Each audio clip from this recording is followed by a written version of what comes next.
اللہ جل جلالہ و جل شانہ و جل برہانہ کے پیارے حبیب لبیب صلی اللہ تعالی علیہ وآلہ وسلم کا مبارک فرمان ہے، جس کا مفہوم ہے کہ روز قیامت دہشتوں اور دشوار گزار گھاٹیوں سے جلدی نجات پانے والا وہ شخص ہوگا جس نے دنیا میں کثرت سے حضور کی ذات پر درود پڑھے ہوں گے۔ ہمیں بھی چاہیے اپنے پیارے آقا مدح مصطفیٰ صلی اللہ تعالی علیہ وآلہ وسلم کی مبارک ذات پر جتنا بھی موقع ملے درود و سلام کی کثرت کی کوشش کیا کریں۔ اللہ ہمیں بھی سعادت نصیب فرمائے۔ قرآن مجید فرقان حمید کی تفسیر کا سلسلہ گزشتہ کئی جمعوں سے جاری ہے۔ سورہ بقرہ کی آیت نمبر 29 یہ آج میں نے تلاوت کرنے کا شرف حاصل کیا ہے۔ اس آیت کریمہ میں رب العزت نے ایک تو اپنا تعارف بیان فرمایا ہے اور اپنی معرفت دینے کے ساتھ ساتھ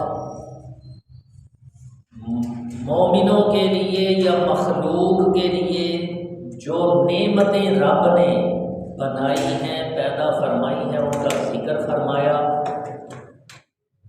اور ساتھ ہی ساتھ اللہ جل جلالہ نے اس میں ایک بڑا پیارا سبق دیا ہے۔ کون سی نعمتوں کا رب تعالی ذکر فرما رہا ہے اور سبق اس آیت سے رب تعالی کیا دے رہا ہے؟ اللہ جل شانہ ارشاد فرماتا ہے هو الذی خلق لکم ما فی الارض جمیعا۔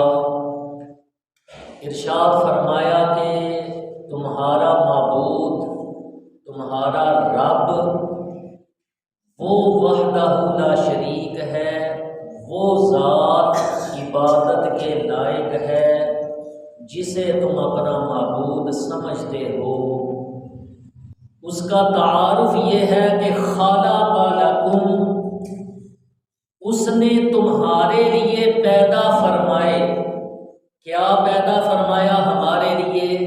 فرمایا ما فی الارض جمیعا، جو کچھ زمین میں ہے، یہ سب کچھ جس ذات نے تمہارے لیے پیدا فرمایا ہے، اس زمین کو بنایا ہے، وہ تمہارا رب ہے۔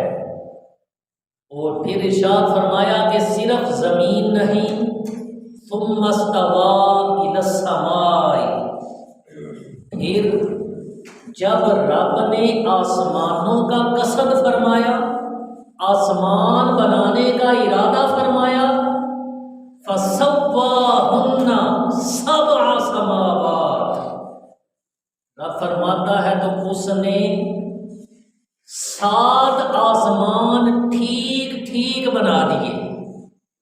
وَهُوَ بِكُلِّ شَيْءٍ عَلِيمٌ، ارشاد فرمایا کہ وہ ذات جس نے تمہارے لیے یہ زمین و آسمان اور ان کی نعمتیں بنائی ہیں، وہی رب ہے جو کہ ہر شے کا علم رکھتا ہے، ہر چیز کا درست علم جس کو ہے وہ رب تبارک و تعالی کی ذات ہے، یہ اس کی شان ہے۔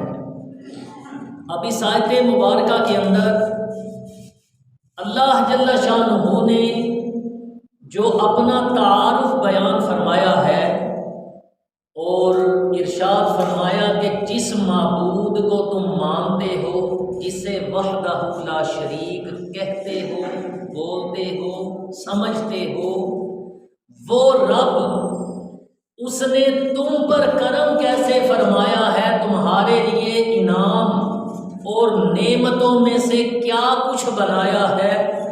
فرمایا کہ اس نے تمہارے لیے زمینیں بنا دی ہیں، خلق لکم ما فی الارض جمیعا، اور یہ زمین جو رب تعالی نے بنا دی یہ اس مالک کا کرم ہے کہ اس نے یہ زمین بنائی انسانوں کے فائدے کے لیے، اور خالی زمین نہیں، اس زمین سے اٹیچ، زمین سے متعلقہ کئی ایک نعمتیں وہ بھی اسی میں داخل ہے کہ فرمایا کہ جمیعہ جو کچھ بھی اس میں ہے یہ سب کچھ اس نے تمہارے لیے بنایا، مختلف قسم کے پودے، نباتات، سبزیاں، پھل، یہ جو کچھ ہمیں زمین سے ملتا ہے یہ اللہ نے بنا کر انسانوں کے لیے ان پر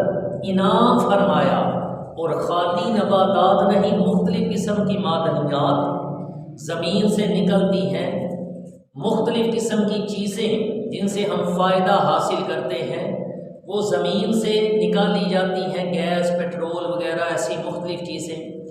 یوں ہی ارشاد فرمایا کہ اے میری کاریگری کا تذکرہ سننے والوں، صرف میں نے زمین اور زمین سے متعلقہ یہ چیزیں ہی تمہارے لیے نہیں بنائی، بلکہ فرمایا کہ ثم استویٰ الی السماء، پھر رب نے آسمان بنانے کا ارادہ فرمایا تو فسواہن سبع سماوات، تو اس نے ٹھیک ٹھیک 7 آسمان بھی بنا دیے، زمینیں بنا کر مخلوق کے لیے آسانی پیدا فرمائی، ان پر انعام فرمایا۔ اس کے ساتھ ہی رب تبارک و تعالی نے فرمایا کہ میں نے زمینیں ہی نہیں آسمان بھی تمہارے لیے بنا دیے، اور صرف ایک آسمان نہیں، فرمایا 7 سماوات، 7 آسمان بنائے ہیں، اور بنائے بھی کیسے ہیں؟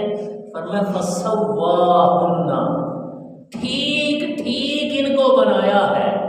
آج تک اتنے لاکھوں سال کائنات کو بنے ہوئے گزرنے کے باوجود آج تک کوئی یہ نہیں کہہ سکتا کہ یہ آسمان جو ہیں یہ پرانے ہو گئے ہیں، اب ان کو بدلنے کی ضرورت ہے۔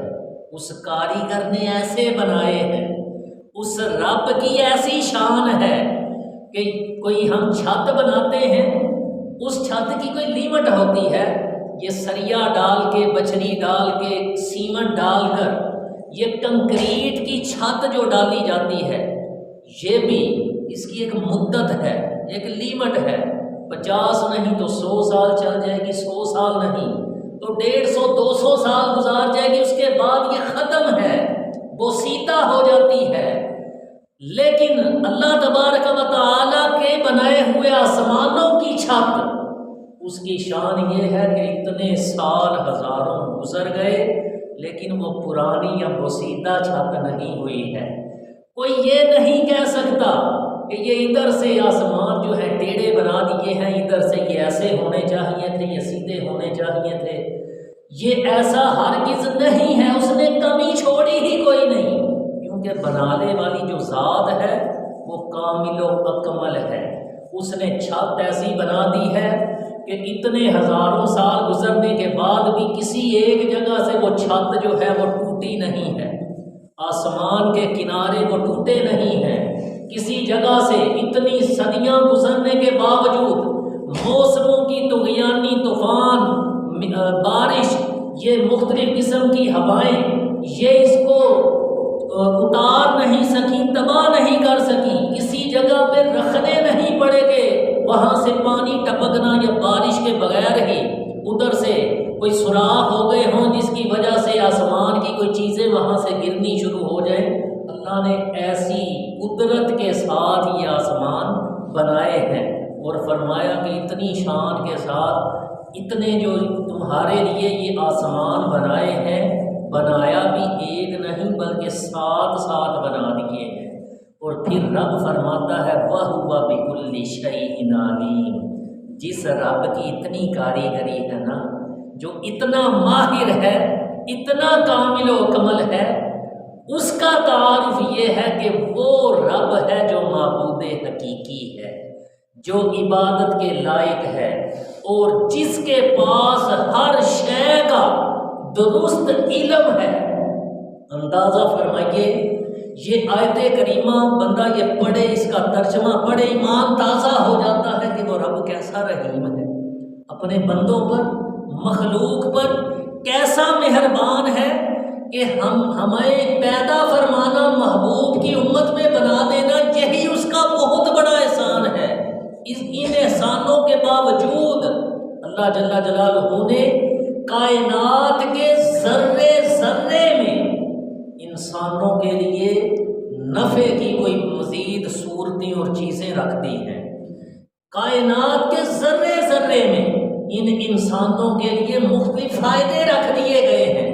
غور کرتے چلے جائیے، اللہ کی قدرت پہ حیرانگی بڑھتی ہی چلی جاتی ہے، اور زبان سے بے اختیار بندے کو پھر اس رب کی یہ شان دیکھ کر سن کر یہ کہنا پڑتا ہے سبحان اللہ، کیسی پاک وہ ذات ہے، اے اللہ تو پاک ہے، تو قدرتوں والا ہے، اس نے ایسی مہارت کے ساتھ یہ چیزیں بنائی ہیں۔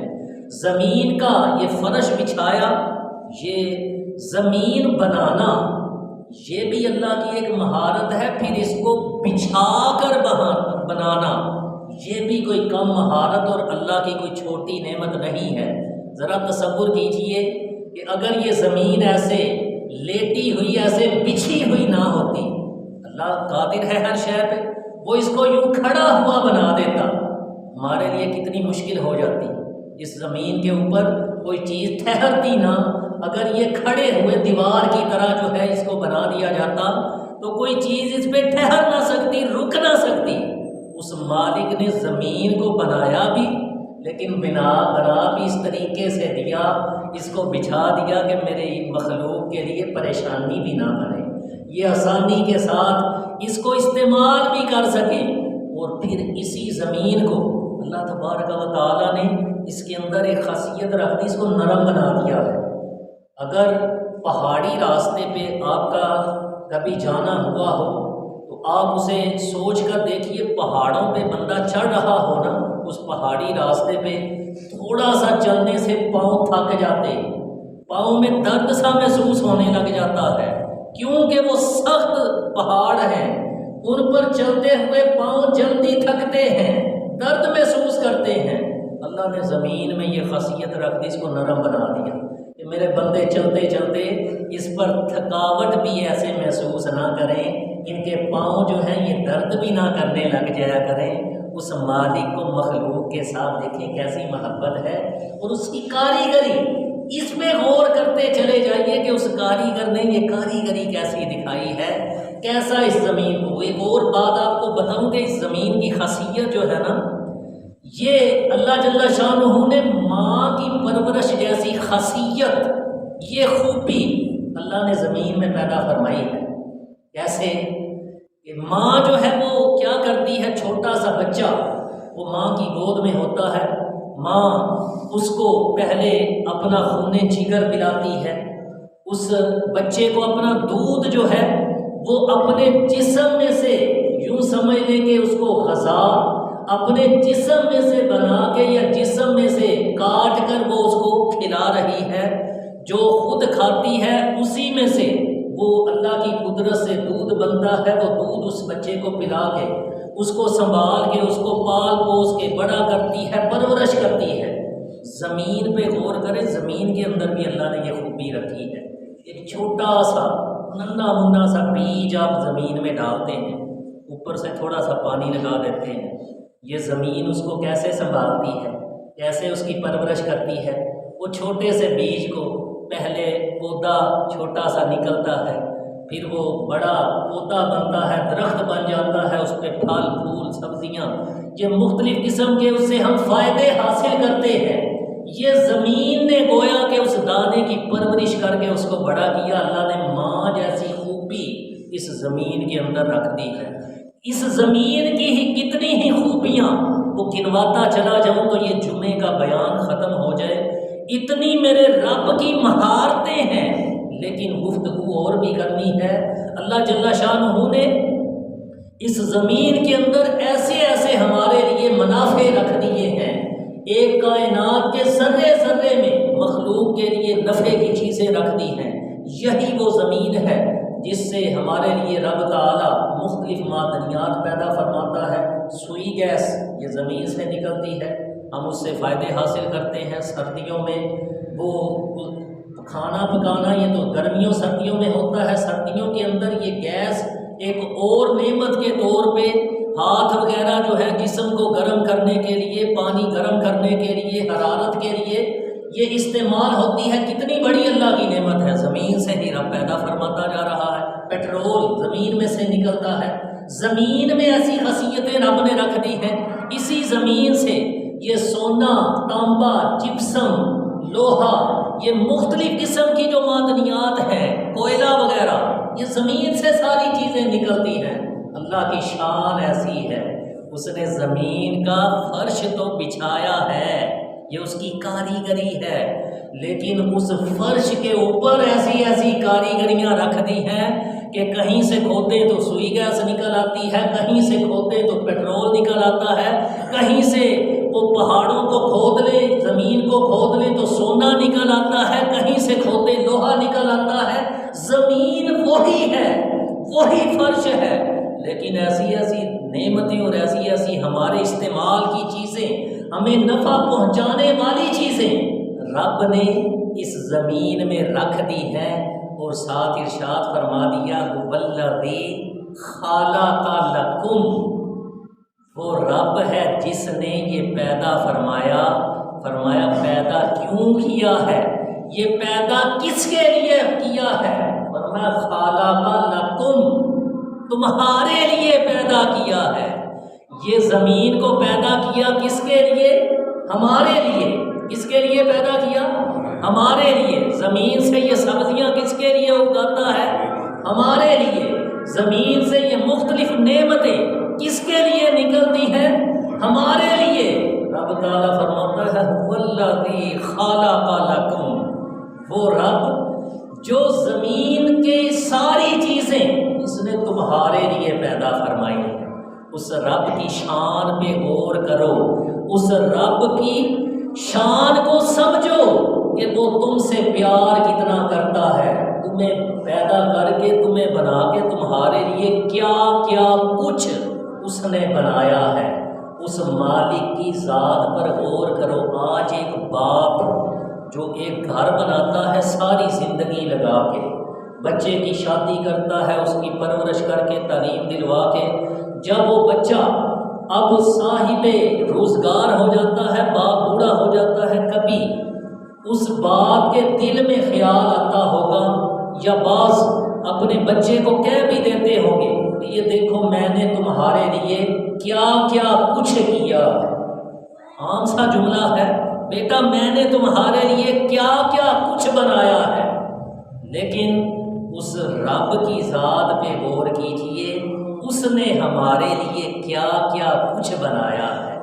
ہم اس بیٹے کے لیے مکان بنا کے، اس کو تعلیم دلوا کے، یا اس کی شادی بیاہ کر کے، یہ اس پہ احسان ہے ماں باپ کے، یہ اتنے سے احسان کر کے ہم اس سے یہ توقع وابستہ کرتے ہیں اب کبھی یہ میری بات نہ ٹالے۔ پوری ایسے ہی ہے نا، توقع ہماری یہ ہوتی ہے میں نے بیٹا تمہارے لیے دیکھو کیا کیا کچھ بنایا ہے، اب کبھی میری نافرمانی نہ کرنا، میرا دل نہ دکھانا، میری فرما برداری میں کوئی غلطی نہ کرنا، میرے فرما بردار بن کے رہنا۔ جس رب نے ہمارے لیے اتنا کچھ بنا دیا ہے، اس رب کا بھی تو پھر کوئی حق ہے۔ اس رب کے بارے میں بھی تو ہمیں غور کرنا چاہیے کہ اس کی کتنی فرما برداری ہونی چاہیے، اس کی کتنی باتیں مانی جانی چاہیے، اور ہم کتنی مان رہے ہیں۔ یہ ہر کوئی اپنے اوپر غور کرے۔ بہرحال میں یہ بتلا رہا تھا کہ رب تعالیٰ نے ہمارے لیے کیا کیا کچھ بنایا۔ اسی زمین کے حوالے سے یہ جانور جو ہیں زمین پہ چلتے پھرتے ہیں، یہ بھی اسی میں داخل ہے جو رب نے فرمایا خالق لکم ما فی الارض جمیعا، زمین میں سب کچھ تمہارے لیے بنایا ہے۔ یہ جانور بھی اسی میں داخل ہے، جانور بھی اللہ نے بنا کے ہمارے لیے بہت بڑی نعمت بنائی ہے۔ ان جانوروں سے ہمیں کیسے کیسے فائدے حاصل ہوتے ہیں، اور یہ بھی اللہ کی قدرت ہے کہ اتنا بڑا جانور ہوتا ہے، ان جانوروں پر انسان کو تصرف دے دیا ہے، انسان کے کنٹرول میں وہ جانور اس کے قابو میں کر دیے ہیں۔ یہ بھی اللہ کا بڑا احسان ہے۔ غور کیجئے گا، ایک بھینس یا گائے ہو، کوئی بچھڑا ہو، بیل ہو، بچہ، بڑی عید کے موقع پہ کئیوں کو تجربہ ہوتا ہے، وہ لے کر آئیں کوئی ایسے بڑا جانور اور پہلے سے جانور سنبھالنے کا تجربہ نہ ہو تو بعض اوقات وہ قربانی کا جانور ایسے جو ہے وہ بے قابو ہو جاتا ہے، 10 بندوں سے مل کے بھی سنبھالا نہیں جا رہا ہوتا، پکڑا نہیں جا رہا ہوتا، اس کو رسیاں ڈال کے کھینچتے ہیں پھر بھی اس کو قابو بعض اوقات نہیں کر پاتے، 10 آدمی بھی طاقتور۔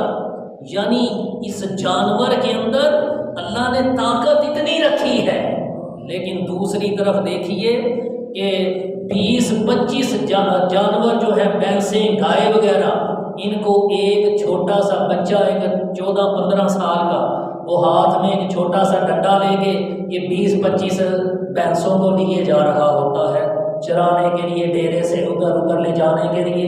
وہ کیا ہے کہ رب نے انسانوں کو ان جانوروں پہ تصرف دے دیا ہے، ان جانوروں کو انسانوں کے قابو میں کر دیا ہے۔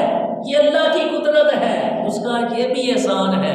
اور ان جانوروں میں ہمارے لیے ایسے ایسے فائدے رکھ دیے، مثال کے طور پہ بعض جانوروں کو ہم سواری کے لیے تو استعمال کرتے ہیں، یہ بھی فائدہ ہے۔ بعض جانوروں کا دودھ یہ ہم پیتے ہیں، یہ بھی جانوروں کا ہمارے لیے فائدہ ہے۔ بعض کا گوشت ہم کھاتے ہیں، یہ بھی فائدہ ہے۔ ان کے علاوہ بھی کئی فائدے جانوروں کے اندر ہیں۔ مثلا یہ چمڑا جو ہے جانوروں کی کھال سے حاصل ہوتا ہے، اس چمڑے سے جوتے بھی ہمارے لیے بنائے جاتے ہیں، جیکٹیں بنائی جاتی ہیں، مختلف قسم کے لباس تیار کیے جاتے ہیں، دستانے بنائے جاتے ہیں، بیگ بنائے جاتے ہیں، چمڑے کی یہ مختلف چیزیں بنائی جاتی ہیں۔ وہ چمڑا آتا کہاں سے ہے؟ وہ جانوروں کی کھال ہے جو چمڑے میں اس طرح تبدیل کر کے اس سے یہ چیزیں مخلوق کے لیے بنائی جاتی ہیں۔ اللہ نے کیسی کیسی نعمتیں بنا دی ہیں، اور فرمایا یہ سب کچھ میں نے کس کے لیے بنایا ہے؟ جی آپ بتائیے کس کے لیے بنایا ہے اللہ نے؟ ہمارے لیے۔ کس کے لیے؟ ہمارے لیے۔ لگتا ہے آپ کو کوئی شک ہے، بول نہیں رہے۔ کس کے لیے بنایا ہے؟ ہمارے لیے یہ سب کچھ بنایا ہے، ہمارے لیے بنایا ہے۔ جب اس کا کھاتے ہیں تو پھر بول کے اظہار کریں، کوئی شرم والی بات ہی، شک والی کوئی نہیں ہے۔ کھا پی کے حرام تو نہیں نہ کرنا چاہیے۔ جب اس کی نعمتیں استعمال کر رہے ہیں تو ہم مانتے ہیں ہمارے لیے بنائے ہیں۔ اللہ نے اتنی چیزیں مخلوق پر انعام فرمائے ہیں۔ ان جانوروں سے ہٹ کے پودوں کو دیکھ لیجئے، ان جنگلات کو دیکھ لیجئے، یہ زمین کے اوپر یہ جو چیزیں ہیں وہ میں آپ کو ان کی طرف تھوڑا توجہ دلا رہا ہوں کہ اللہ کی کیسی کیسی نعمتیں، اور کس کس انداز میں، کس کس چیز سے، کس کس رنگ میں اللہ نے ہمارے لیے نفع رکھے ہیں، ہمارے لیے یہ نعمتیں پیدا فرمائی ہیں۔ جنگلات جو ہیں ان کا ایک سب بہت بڑا فائدہ آکسیجن جو ہے، یہ ہمیں زندگی گزارنے کے لیے ضروری ہے۔ اگر جاندار جو ہے اس کو آکسیجن نہیں ملتی، موت واقع ہو جاتی ہے۔ یہ جو گیس ہم سانس کے ذریعے اندر لے جا رہے ہیں اس کو آکسیجن کہتے ہیں، تو یہ آکسیجن نہ ملے تو موت واقع ہو جاتی ہے۔ اور بعض اوقات آپ نے سنا ہوگا، دیکھا ہوگا کہ کسی بندے کا سانس جو ہے وہ اکھڑ رہا ہو، یا سانس کی بیماری یا کوئی حادثہ ہو جائے، اب وہ خود سے سانس نہیں لے سکتا، آکسیجن اندر اپنے خود سے نہیں لے جا سکتا، اس کو پھر ہاسپٹل وغیرہ میں وہ مصنوعی طریقے سے آکسیجن وہ سلنڈر کے ذریعے ماسک لگا کے اس کو وہ سانس دلایا جاتا ہے، آکسیجن دی جاتی ہے۔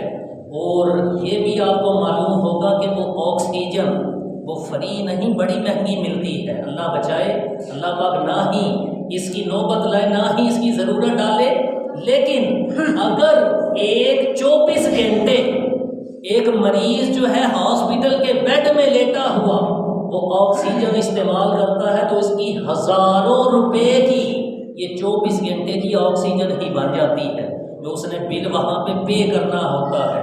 24 گھنٹے ایک دن کے لیے ہزاروں روپے کی آکسیجن ہم کھا جاتے ہیں، استعمال کر جاتے ہیں، وہ مالک پھر بھی کوئی بل نہیں بھیج رہا، کوئی روزانہ منتھلی بیس پہ، ویکلی، اینولی، سالانہ کوئی بل نہیں ہمیں آکسیجن کا ادا کرنا پڑتا۔ وہ اللہ کی کتنی مہربانی ہے، وہ کتنا سخی ہے، کتنا اس کا کرم ہے۔ تو یہ آکسیجن جو ہے یہ درخت بناتے ہیں، جنگلات کا یہ فائدہ ہے، زمین میں کیسے کیسے فائدے رب نے ہمارے لیے پوشیدہ رکھے ہیں۔ اس سے لکڑی ہم حاصل کرتے ہیں، فرنیچر کے کام آتی ہے، جلانے کے کام آتی ہے، مختلف قسم کے اس کے استعمالات لکڑی کے، اسی لکڑی سے کاغذ بھی بنایا جاتا ہے۔ آج کوئی جتنا بھی کاغذ کا کام ہے یہ لکڑی سے کاغذ بنانے کے کارخانے لگے ہوئے ہیں، انہی جنگلات سے مختلف قسم کی دوائیوں میں استعمال ہونے والی جڑی بوٹیاں یہ حاصل ہوتی ہیں۔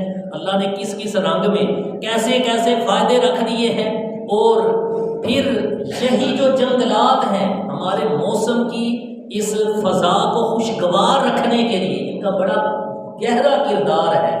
اس کو آج کل کچھ سالوں سے ہماری یہ ایٹماسفیئر، یہ ہماری جو فضا ہے یہ چینج ہو رہی ہے، اس کو کہتے ہیں کلائمیٹ چینج۔ یہ جو موسمیاتی تبدیلیاں ہو رہی ہیں نا، کہ ورنہ آج سے تقریباً 10 سال پیچھے چلے جائیں تو یہ نومبر اور دسمبر کے مہینے ہمارے پاکستان میں سخت سردی کے مہینے ہوتے تھے، نومبر اور دسمبر میں، آج 1 دسمبر ہو گئی، لیکن پھر بھی اتنی سردی جو ہے وہ نہیں ہے۔ اور ابھی بھی پاکستان کے بعض علاقوں میں ابھی بھی ایسا ماحول ہے کہ وہاں پہ پنکھے بھی بعض اوقات چلائے جاتے ہیں۔ یہ موسمیاتی تبدیلیاں جو ہو رہی ہیں، سردی گرمی کا موسم یہ کچھ چینج ہو رہا ہے، بارشیں جو ہے یہ بے موسمی آ جاتی ہیں یا ہو رہی ہیں یا کم ہوتی ہیں۔ یہ جو موسمیاتی تبدیلیاں ہیں اس کو کہتے ہیں کلائمیٹ چینج۔ یہ کیوں ہو رہی ہیں؟ یہ دراصل اس کی ایک بڑی وجہ جنگلات اور درختوں کو کاٹنا ہے۔ کہ جنگلات کو یا درختوں کو کاٹ کر مختلف مقاصد کے لیے وہ کاٹے گئے، وہاں پہ ہاؤسنگ سوسائٹیاں، کالونیاں بنا دی گئیں، تو یا ان کو فرنیچر کے لیے لکڑی کو استعمال کرنے کے لیے، جلانے کے لیے، جس بھی مقصد کے لیے، لیکن ان درختوں کو کاٹا گیا، جس کی وجہ سے اللہ کی بنائی ہوئی چیزوں میں یہ تبدیلی کر کے ہونا یہ چاہیے کہ اگر کوئی 100 درخت کاٹے جائیں تو اس کی جگہ 100 نئے بھی لگا دیے جائیں، اس سے بے شک روڈ پہ یا کسی جگہ پہ ہٹ کے، تاکہ وہ اس علاقے کی جو فضا ہے وہ درختوں کی وجہ سے اس طرح کور ہوتی رہے۔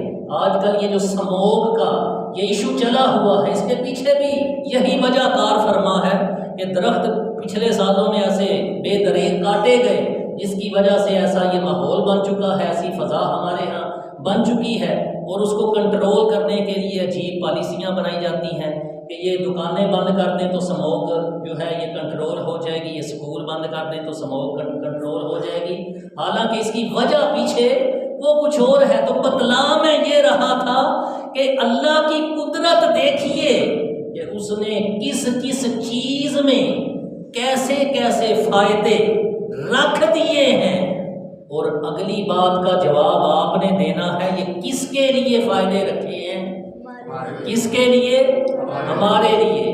یہ رب تعالیٰ کے احسان ہے کہ اس نے ایسے ایسے فوائد رکھ دیے۔ امام شافعی رحمۃ اللہ تعالیٰ علیہ، ان کے پاس ایک بار کچھ غیر مسلم جو ہے نا یہ آ گئے اور آ کے کہنے لگے جی آپ مسلمانوں کے بہت بڑے امام عالم بنے ہوئے ہیں، آپ کے پاس اللہ کے ہونے کی کیا دلیل ہے؟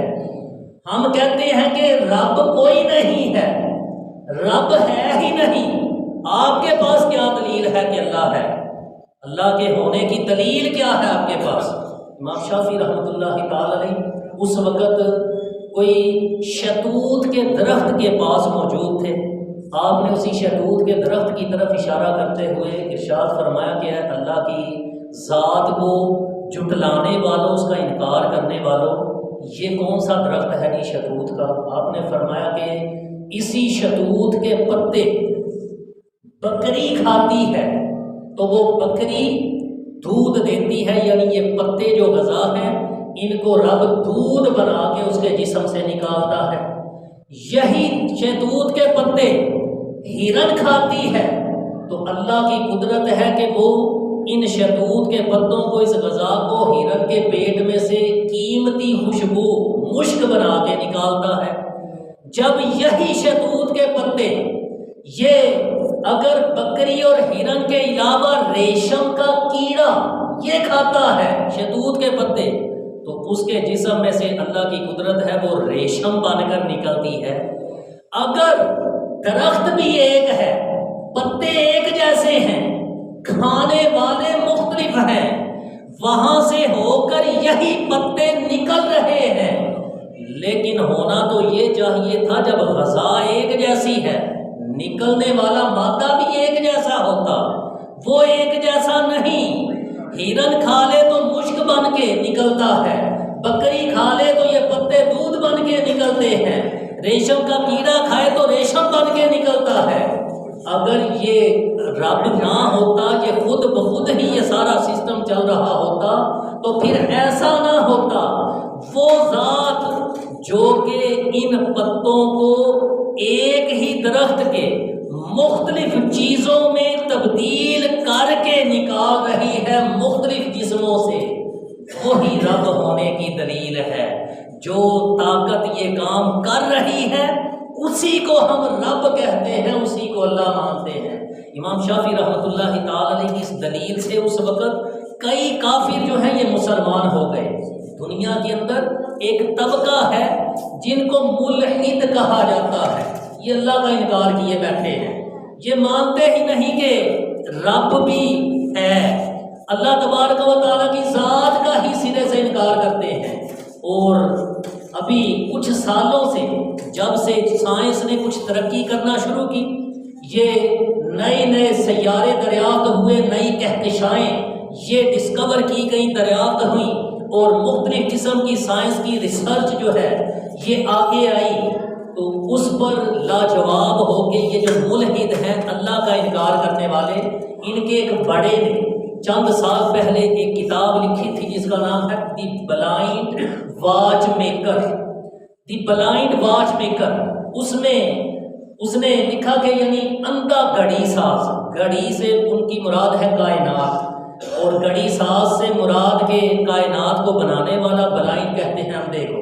مطلب اس کا اردو میں یہ ہوا کہ اندھا کائنات بنانے والا معاذ اللہ، یعنی ان کا اس کے اندر کانسیپٹ اس نے کیا دیا، نظریہ کیا دیا، اس نے بتایا کہ دراصل یہ کائنات جو ہے نا، یہ پہلے تو ٹھیک ہے ہم یہ کہتے تھے کہ کوئی اس کا بنانے والا نہیں، یہ خود بخود وجود میں آئی ہے کسی حادثے کے طور پہ، لیکن اب جو مختلف دریافتیں ہوئی ہیں یا ہو رہی ہیں، ان کے آگے آ کے ہمارا نظریہ کچھ یہ تبدیل ہوا ہے کہ یہ کسی نے بنایا ہے اس کو، لیکن وہ بنانے والا جو ہے اس نے سوچ سمجھ کے نہیں بنایا، پلاننگ کر کے منصوبہ بنا کے باقاعدہ طور پہ نہیں بنایا، بلکہ اس نے بنا دیا ہے جیسے جیسے بھی کچھ بن گیا ہو۔ اس کو انہوں نے نام دیا اس کتاب کو دی بلائنڈ واچ میکر، کہ یہ ایسے جو ہے یہ کائنات بنی ہے۔ وہ اندھے لوگ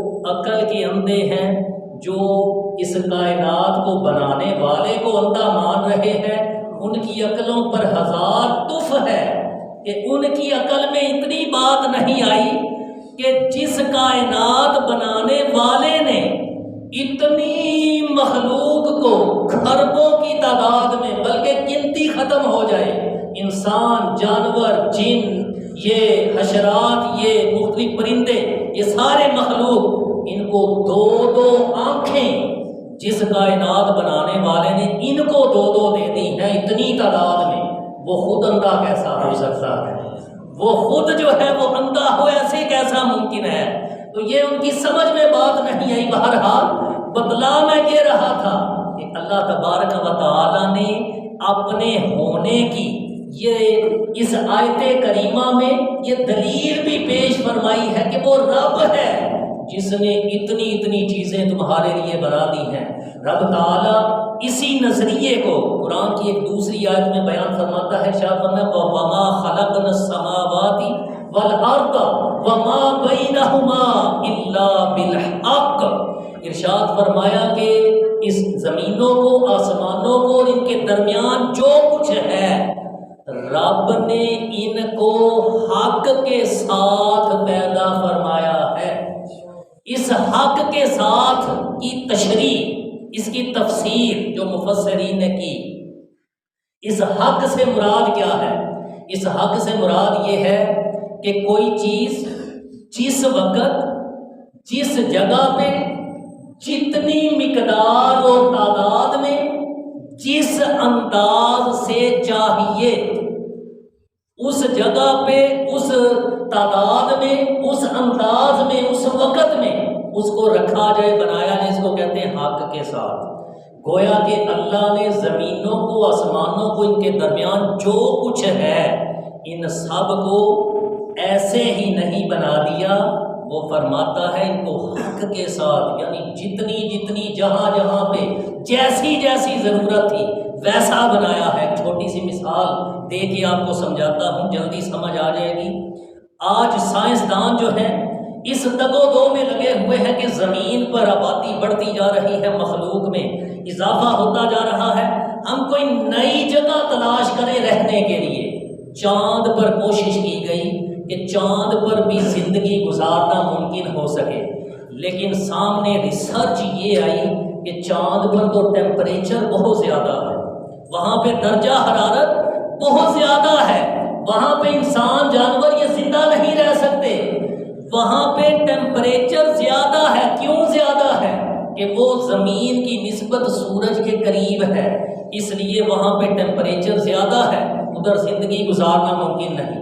دوسری کوشش کی گئی سائنس کی طرف سے مریخ پہ، مریخ ایک سیارے کا نام ہے، اس مریخ پہ جب ریسرچ کی گئی تو بات یہ سامنے ہے کہ وہاں پہ تو ٹیمپریچر بہت کم ہے، اتنا کم ہے کہ وہاں پہ جا کے کسی جاندار کو لے کر جائے، اس کا خون ویسے ہی فریز ہو جائے، جم جائے، زندگی نہیں گزاری جا سکتی۔